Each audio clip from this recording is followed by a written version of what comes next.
マイの日本語ポッドキャスト。こんにちは。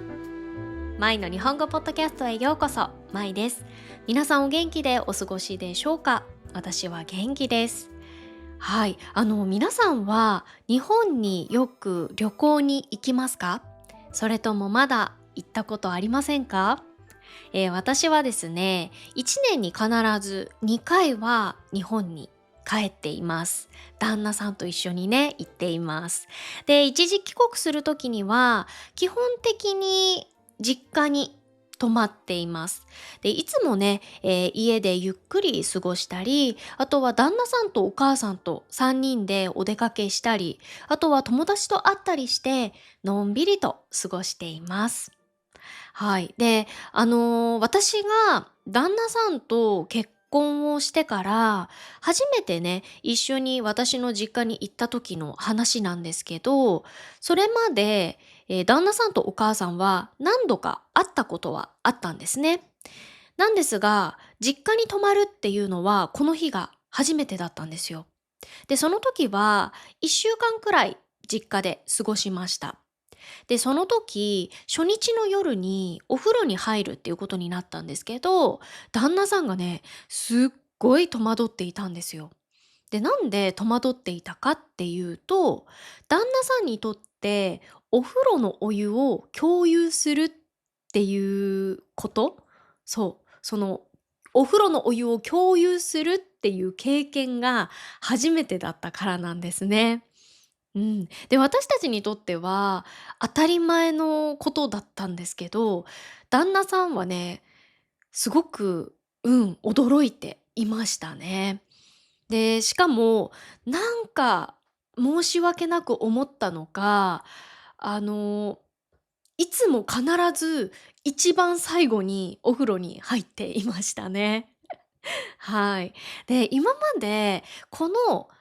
日本のお風呂文化っていうのが、やっぱりごく普通のことと言いますか、当たり前だと思っていたので、何も思ったことなかったんですよ。なんですけど、この時旦那さんの反応を見て、初めてね、ああ、お風呂一つにしても、文化ってこんなに違うんだなって感じたんですね。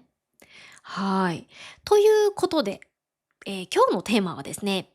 日本のお風呂文化についてお話ししていきたいと思います。で、日本人が毎日当たり前のように家族と共有しているお風呂のことだったり、あとは日本の銭湯についてもお話ししていきたいなと思っておりますので、ぜひ最後まで、聞いていただけると嬉しいです。それから、このマイの日本語ポッドキャストでは、メンバーシップもやっております。興味がある方はぜひ概要欄をご覧ください。はい、まずですね、日本では基本的に毎日お風呂に浸かる人が多いです。で、このお風呂に浸かるっていうのは、お風呂のお湯に入ることを浸かると言います。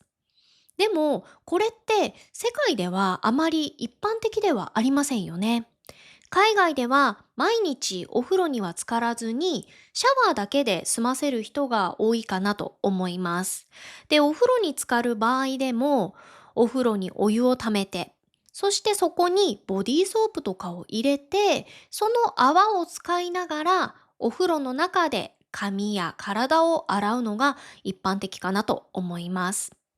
でも、日本での使い方っていうのはね、ちょっと違います。まず、日本のお風呂って、海外みたくトイレとお風呂が一緒になっているっていうのではなくって、トイレは別で、お風呂場は洗い場と浴槽が分かれているんですね。で、この浴槽っていうのが何かっていうと、お湯をためてお風呂に入るところ。はい、そこを浴槽と言います。なので、日本の家庭では、まず洗い場にあるシャワーで、体や髪を洗って汚れをね、落とします。そして最後にお風呂に浸かるっていうのが基本なんですね。だからお風呂は汚れを落とすための場所ではなくって、体をきれいにした後にゆっくり温まる場所っていう感覚なんです。で、日本では一度お風呂にお湯をためたら、そのお湯に家族全員が順番に入るっていうのが一般的です。で、最後に入る人も温かいお湯に入れるように、日本のお風呂には追い焚き機能というのがあります。で、この追い焚き機能っていうのがどういった機能かっていうと、冷めてしまったお湯を温め直すことができる機能のことです。そして最近ではお風呂の蓋の保温性も高くなっているので、できるだけお湯が冷めないような工夫もされています。日本人にとってお風呂に浸かる時間っていうのは、リラックスしてその日一日を静かに締めくくる場所であったり、あとは心と体をリセットする場所なんですね。じゃあなんで日本人はそこまでお風呂にこだわるのかっていうと、理由はね、実はとてもシンプルです。まず、体をしっかり温めること。で、お風呂に浸かることで血行が良くなるので、血行って血の流れですね。血の流れが良くなるので、一日の疲れが抜けやすくなるんですね。そして、気持ちの切り替えですね。このお風呂に浸かることで、仕事モードだった気持ちから自分の時間っていうのに切り替わるんですよね。なので、今日はもう終わりっていう風にね、頭と心に区切りをつけるんです。シャワーだけだと体はきれいになっても、どこか気持ちが切り替わらない。だからお風呂に浸からないと、なんとなく一日が終わった気がしないっていう人もね、結構多いんですね。なので日本では毎日お風呂に浸かるっていう習慣が特別なことではなくって、日常のことって考える人が多いんです。こういった背景には日本の気候も関係しています。日本って湿気が多くって意外と体が冷えやすいんですね。冬はもちろん、夏でも冷房で体が冷えちゃうんですよ。そんな環境なので、一日の終わりに、体を芯から温めるっていう習慣が根付いていきました。で、それに日本の家には一般的に浴槽があるのが、普通なんですね。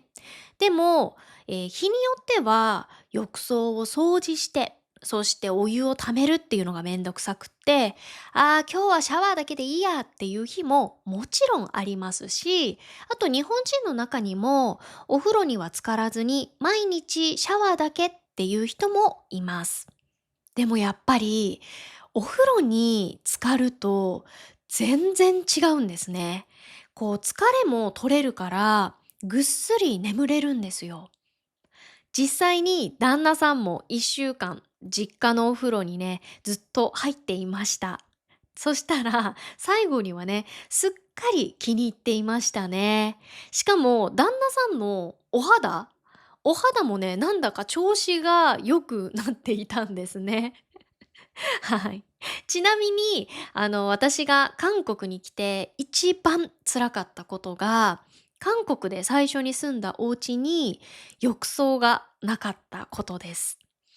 で、毎日、日本にいた時は、毎日お風呂に浸かっていたので、やっぱりそれが私にとっての習慣だったんですね。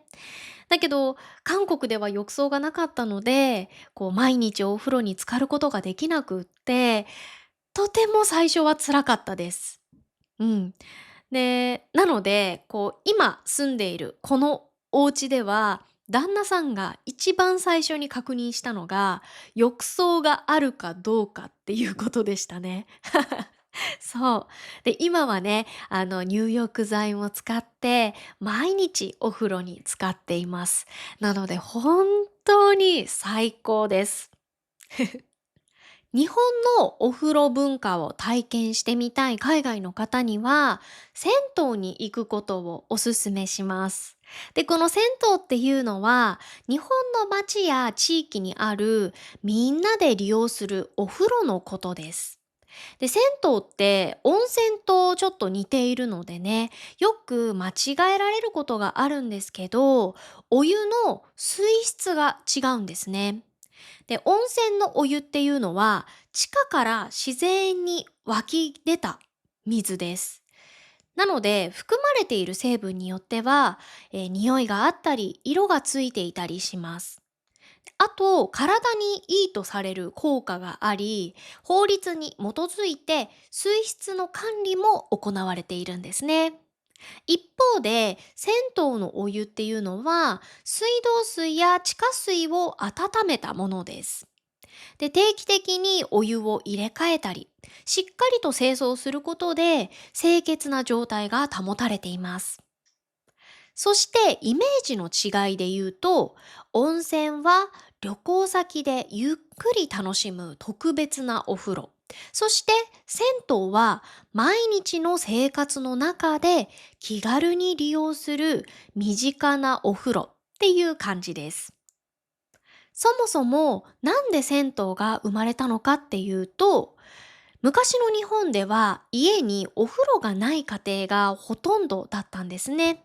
そこで町に一つ大きなお風呂を作って、みんなで使う町のお風呂として広まっていきました。銭湯はただ体を洗うっていう場所だけではなくって、近所の人たちが毎日のように顔を合わせる場所でもありました。挨拶をしたり、ちょっと立ち話をしたりね。銭湯は自然と人が集まるコミュニティの中心でもあったんですね。今ではほとんどの家にお風呂があります。それでも銭湯に通う人は少なくありません。理由は何でかっていうと、家のお風呂よりもお風呂が大きいし、あとはね、ちょっとした気分転換になるからなんですね。そして今ではあまり見かけなくなりましたが、昔の銭湯には番台と呼ばれる受付がありました。で、この番台っていうのは、男湯と女湯の真ん中に高く作られていて、そこに番台さんという銭湯で受付を担当していた人が座っていました。で、お客さんはこの番台でお金を払ってからお風呂に入ります。で、今の感覚ではもう結構驚きだと思うんですけど、この番台からは脱衣所の様子が見える作りになっていて、脱衣所って服を脱いだり着替えたりするところですね。その脱衣所の様子が見える作りになっていて、で、安全を見守ったり、あとは忘れ物がないか確認したりする役割もありました。で、この番台は1950年から60年代を中心に広く使われて、1970年代までは一般的な銭湯の作りだったそうです。でも1980年代頃からプライバシーを大切にするっていう意識が強くなったことで、番台のある銭湯は少しずつ減っていったそうです。ちょっとこれ、今では信じられない作りですよね。もしかしたら、今もね、番台がある銭湯、探せばあるかもしれませんが、でも今はほぼないと思います。で、私のお母さんの時代は、この番台っていうのは当たり前だったそうで、番台におじさんが座っていることもね、普通だったみたいなんですね。で、お母さんもその時代はそれが当たり前だと思っていたので、その番台のおじさんに裸を見られても、あんまり気にしていなかったそうです。もうね、私はこの話をお母さんから聞いた時、本当に衝撃でしたね。ありえないって思いました。このように昔の銭湯の話を聞くと、大きく時代が変わったことを感じますよね。設備や作りは変わりましたが、銭湯がみんなで使う場所であるっていうことは今も同じです。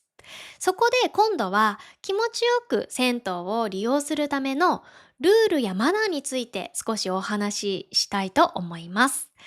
まずですね、銭湯ではお湯に入る前に体を洗います。で、すでにシャワーを浴びていたとしても、お湯に入る直前にもう一度、体にお湯をかけます。で、これをね、かけ湯と言います。で、このかけ湯はシャワーではなくって、桶ですくったお湯を足元から体にゆっくりかけることを言います。で、この桶っていうのが何かっていうと、お風呂や銭湯で使う小さな容器のことです。で、このかけ湯をね、しないで、いきなりお風呂に入ると、体がびっくりしちゃうんですよね。なので、その、まずお風呂に入る前にかけ湯をして、体を温度に慣らすんですね。あとは、汗や汚れを軽く流すっていう、こういった目的のためにかけ湯をします。あと、タオルはお湯の中に入れないようにしてください。よくね、日本のアニメやドラマで、頭の上にタオルを乗せて温泉とかに入っているのを、見るかなと思うんですけれども、それはタオルについた、目には見えない汚れだったり、菌をお風呂の中に入れないようにするために、頭の上に乗せて入っているんですね。なので、頭の上に乗せてお湯に浸かる人が多いんですよ。うん。私も銭湯とか温泉に行った時は、必ずいつも頭の上にタオルを乗せて、はい、お湯に、入っています。それから髪の毛が長い場合は、必ず結んでからお湯に浸かるようにしてください。髪の毛がお湯に入ることもタオルと同じく NG です。あとは、洗い場で使った椅子と桶は、次の人が使いやすいように軽く洗って元の位置にきちんと戻すっていうのが基本です。そしてお湯から上がったら、体の水気をタオルで拭いて、それから脱衣所へ向かいます。で、体を拭かずにね、びちゃびちゃのまま、脱衣所に行くっていうのは、周りの人の迷惑にもなるので、これも NG 行為となっています。なので、必ず脱衣所のドアの前で、しっかりとタオルでね、体を拭いてから入るようにしてください。あと、銭湯によっては、タトゥー OK っていう銭湯もありますが、禁止っていう銭湯も多いです。でも、もし、ワンポイントとか小さなタトゥーであれば、カバーシールで隠せば入れるっていうところも多いのでね、もし小さなタトゥーが入っている人は、カバーシールを忘れず貼ってくださいね。いくつかルールをご紹介しましたが、日本の銭湯にはどうしてこんなに細かいルールがあるのかっていうと、それはお湯が自分のものではなくって、みんなのものっていう認識があるからです。日本ではお風呂のお湯を家族や他人と共有するため、清潔であることをとても大切にしています。なので、銭湯のルールはただの決まり事だけではなくって、他の人のことを考える気持ちが形になったものなんですね。こうしたマナーを知っておくと、銭湯をより楽しむことができるかなと思います。最後に銭湯あるあるをいくつかご紹介したいと思います。まず一つ目。熱いお湯に入った瞬間に思わず声が出てしまう。はい、これはね、家のお風呂でもそうなんですけど、熱いお湯に入った瞬間、あーっていうねこういった声が出てしまう人が多いです。で、皆さんも銭湯に行ったら、きっとね、あーって声を出している日本人を見かけるかなと思います。二つ目は、頭の上のタオル。はい、これはですね、さっきもお伝えしたように、お湯の中にタオルを入れるのは NG なので、銭湯に入るとき、頭の上にタオルを乗せて落ちないようにバランスを取るんですね。で、タオルがお湯の中に落ちてしまうと、あっ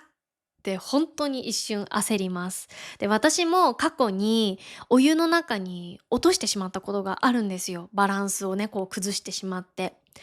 で、その時、もう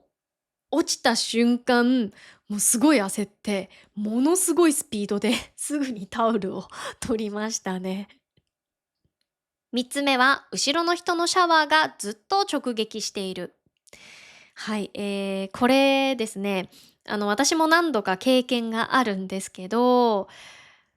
ちょっと気になりますね、これは。うん、もうずっと後ろの人のシャワーがね、ペッペッペッペッペッって私に当たったりするので、もうちょっとだけ後ろの人にも気を配ってくれるといいなって、やっぱり心の中で思いますね。うん、やっぱり銭湯によっては、水圧、シャワーの水の強さですね。水圧が強いところもあるんですよ。なので、もし銭湯にね、皆さんも行かれることがあったら、シャワーを使う前に後ろの人にお湯がかからないかっていうのを少し確認してもらえると、みんな気持ちよく使えるかなと思います。4つ目は、新しいパンツを持っていくのを忘れて、同じやつを履いて帰る。はい。これね、私も何度か2回くらいかな。2回くらいやったことあります。もうね、この替えのパンツを忘れたことに気づいた瞬間、もう絶望です。一気にテンションが下がりますね。もうだから皆さんもね、気をつけてくださいね。必必ず替えのパンツを忘れないようにしてくださいね。5つ目は、お風呂上がりの瓶牛乳。はい。これはですね、やっぱり銭湯の後は